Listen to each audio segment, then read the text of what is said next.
If any of you want to go ahead and tag me in Freezing Cold Takes' Twitter 8 months from now, go ahead and do that.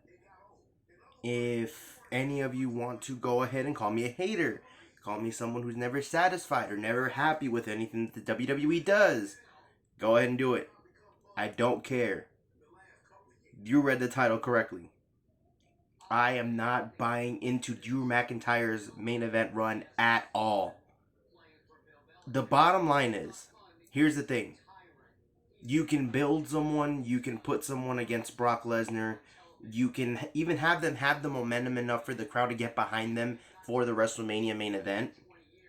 The bottom line is, when you look at someone like Drew McIntyre, someone who's shown you for years and years and years that he is not really a main event caliber guy, that he doesn't have enough, you know what I mean? Like he's just all right. He's someone that's shown that he can cut an okay promo, he can have an okay match, but he's never wowed you enough to show you that okay, this guy belongs.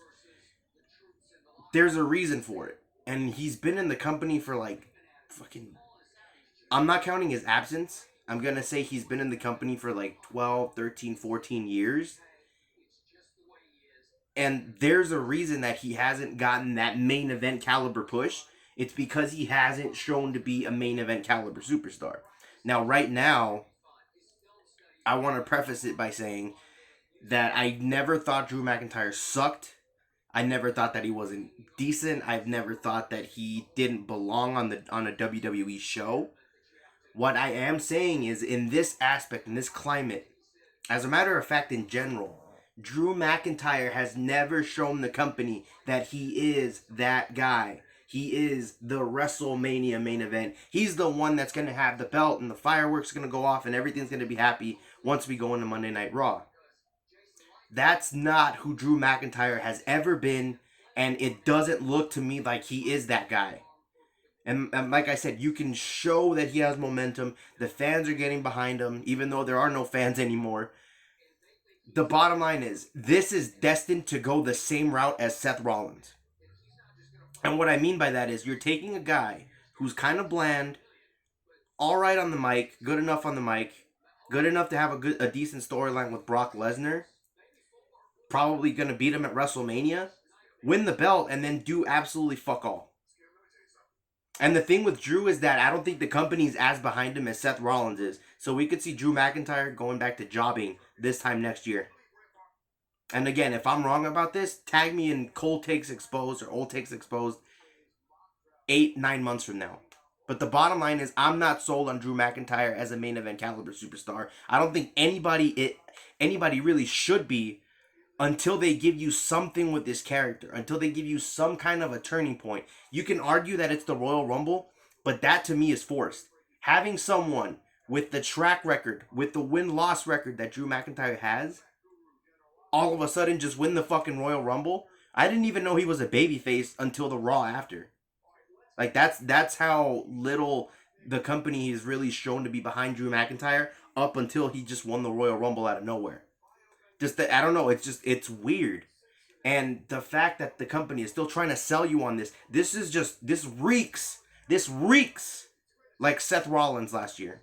And I have a bad feeling that it's going to end up the same way, because I don't see a whole lot of different characteristics, including the look, mind you.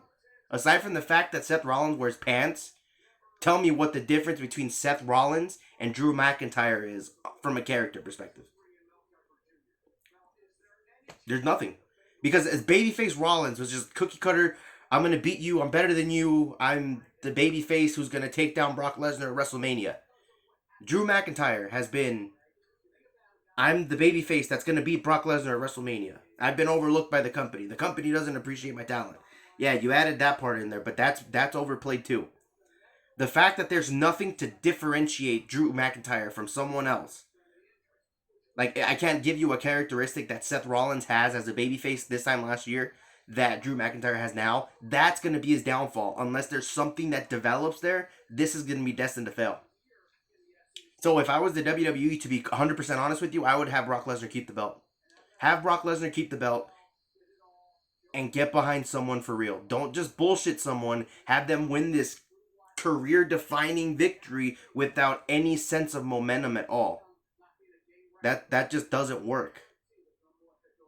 See, the reason that okay, let me go back to something that I guess you can argue about this. You could say that the Roman Reigns one, he didn't have a whole lot of momentum. I would argue that he did.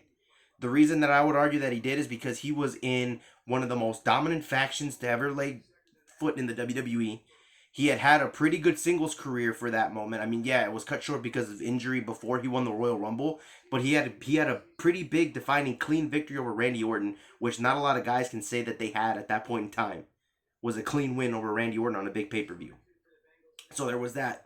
There was the fact that he looked as a dominant singles competitor at the Survivor Series when he eliminated like all 5 guys.